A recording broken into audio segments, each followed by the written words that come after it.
Boa tarde, meu nome é Lívia. Meu grupo é composto por mim, pela Luísa Mirra, pela Maria Eduarda Santana, pelo Paulo Henrique e pelo Thiago Castor. E hoje eu vim apresentar o caso clínico do trabalho de imunologia no lugar do outro. A criança de 2 anos, sexo feminino, parda, chegou ao pronto atendimento queixando vômitos, dificuldade de comer e febre há 3 dias.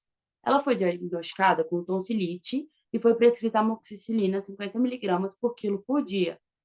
Quando ela começou a tomar amoxicilina, não houve melhora. Logo, ela voltou e ela foi internada. No exame de entrada, assim que ela foi internada, ela estava febril, com 38,3 graus Celsius, desidratada, com peso de 14,7 quilos. No exame de orofaringe da garganta, havia edema, inchaço, eritema, vermelhidão, fissura labial inferior, hiperemia e hipertrofia de tonsilas. Os linfonodos eram palpáveis em cadeias cervicais anteriores bilaterais de aproximadamente 3 centímetros, eles eram móveis e dolorosos, e havia edema nas mãos e nos pés. Com isso, foi iniciada a penicilina cristalina, 100 mil unidades por quilo por dia, intravenoso. Bom, após um dia de internação, surgiu exantema morbiliforme na face, membros e troncos, que são essa espécie de bolinhas vermelhas pelo corpo. Essa imagem é ilustrativa, porque ela não foi liberada no relato de caso. Com isso, foram solicitados exames. Nos exames, o hemograma, a hemoglobina, ela deu de 10,2 gramas por decilitro, que está abaixo do valor de referência. O hematócrito de 30,5%, que também está abaixo do valor de referência. As plaquetas eram de 341 mil, que está dentro do valor de referência. Os leucócitos também estavam normais, de 13.600. A urina, a densidade era de 1.006, pH de 5,5, havia presença de sangue, o nitrito deu negativo e os eritrócitos eram de 43.100 morfismo eritrocitário. A radiografia de tórax estava sem alterações, a ASO era normal e a proteína C reativa era de 48 miligramas por decilitro, que está bem acima do normal, que é abaixo de 5 miligramas. Bom, a ASO ela é feita para identificar a presença de uma toxina liberada pela bactéria Streptococcus e para poder também descartar ou confirmar, né, alguns diagnósticos. Mas nesse caso ela se manteve normal. Após 3 dias de internação, houveram picos hipertensivos da pressão, variando de 16/10 a 14/9, diminuição da urina e aumento do peso. Esses sintomas eles se deram devido à resposta da dieta hipossódica e à terapia diurética que estava sendo estabelecida para a paciente nesse período de internação. Bom, no decorrer da internação, ao longo dos dias, a paciente manteve a febre e houve a presença persistente de glóbulos brancos na urina, que mostra um processo inflamatório no sistema higiênico urinário. Ela também apresentou inchaço nas duas pálpebras. Chegando ao diagnóstico, primeiramente foi pensado em escarlatina, mas foi descartada após o resultado da OSLO, que deu normal, como eu falei. É, Caso a escarlatina fosse positiva, a asma daria positiva e a febre responderia rapidamente ao antibiótico. Como a paciente manteve a febre e a asma deu normal, logo foi descartada a escarlatina. Com isso, como a paciente apresentou edema de extremidades e alteração de lábios e mucosa oral, que foi a fissura inferior labial, é, foi pensado, né, levantado a hipótese da doença de Kawasaki, uma vez que a paciente apresentava 5 dos 6 critérios principais para o diagnóstico. Com isso, foi confirmado o diagnóstico de doença de Kawasaki. Bom, essa doença, ela é feita o diagnóstico basicamente pela presença de 6 critérios, uma vez que o diagnóstico é essencialmente clínico.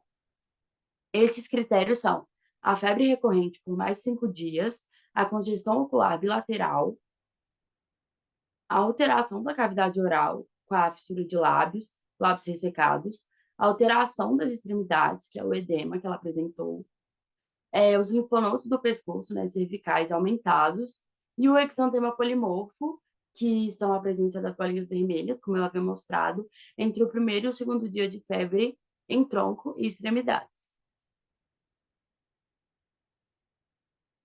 Bom, a paciente, ela evoluiu com nefrite, com a presença de hematúria, hipertensão e retenção de água. Esses sintomas, eles são raros na literatura, quando a colocada essa doença, e ela apresentou o aumento de plaquetas na terceira semana da doença e a proteína C reativa aumentadas, que são principais alterações laboratoriais desse diagnóstico. Bom, quanto ao tratamento, foi iniciada a aspirina 80 miligramas por quilo por dia, a imunoglobulina 2 gramas por quilo por infusão contínua intravenosa. Com isso, houve a melhora dos sintomas e a remissão da febre pela paciente. Ela realizou um ECG, que deu normal, e após 1 mês e 2 meses de alta, ela voltou para realizar novamente o ECG, que também se mostraram normais, confirmando o tratamento da doença. Bom, o ECG ele é obrigatório em todos os casos no momento do diagnóstico de doença de Kawasaki e deve ser repetido em 6 a 8 semanas para evitar aneurisma, que é a principal complicação dessa doença. O tratamento preconizado é a infusão endovenosa de dose única de imunoglobulina 2 gramas por quilo associada à aspirina, 100 miligramas por quilo, dividido em 4 doses diárias até o desaparecimento da febre e, assim, 3 a 5 miligramas por quilo em dose única até a resolução clínica da doença, que foi o tratamento realizado nesse caso. Bom, falando um pouco mais sobre o aspecto geral da doença de Kawasaki, ela é uma das doenças mais comuns da infância. Ela é uma vasculite aguda multissistêmica que acomete a parede dos vasos sanguíneos devido a uma inflamação. Geralmente, ela acomete crianças com menos de 5 anos. E ela tem maior incidência em indivíduos de descendência asiática. Uma vez instituído o tratamento, na maioria dos casos, as crianças se recuperam sem sequelas em até 6 meses. Ela tem uma etiologia desconhecida, mas a principal hipótese é de um agente infeccioso em indivíduos predispostos geneticamente, com ativação exacerbada do sistema imune do tipo superantígenos. Bom, quanto à patologia, ela apresenta uma fase aguda, em que a aparição da febre e dos demais sintomas diagnósticos, que foram aqueles 6 que eu abordei anteriormente, a fase crônica, que apresenta a descamação dos pés e das mãos, que é a alteração das extremidades, a diarreia, a conjuntivite ocular e a formação de aneurismas coronarianos, que são a principal complicação dessa doença, que aparece na fase crônica. Em seguida, a fase convalescente, em que há regressão de sintomas até a recuperação. Bom, como havia dito, o maior risco é o aneurisma de artéria coronariana, devido à formação de edema na camada íntima e média das arteríolas e ruptura parcial das lâminas elásticas interna e externa. A parede arterial ela não suporta a pressão interna, principalmente a diastólica. Com isso, há distensão e deformação das paredes, levando à formação desses aneurismas. Bom, quanto à imunologia da doença, na fase aguda, a ativação da imunidade inata, com predomínio da infiltração de neutrófilos e macrófilos, e também há plaquetas que exibem um fenótipo procoagulante na segunda semana. Quanto à fase subaguda ou crônica, a ativação da imunidade adquirida, com a presença de linfócitos, plasmócitos e eosinófilos, que migram do lúmen para a camada adventícia. A infiltração dessas células começa a partir da membrana elástica interna ou da média, e a resolução da inflamação é seguida de uma fase posterior, denominada pela produção de citocinas. Na fase convalescente de resolução, é a proliferação de miofibroblastos e a produção de citocinas fortemente profibróticas, AL4 e AL13, formando uma massa concêntrica que progressivamente oblitera o lumen da artéria, caso não haja o tratamento necessário e no tempo certo, que seria nas primeiras fases da doença, para evitar o risco de complicações.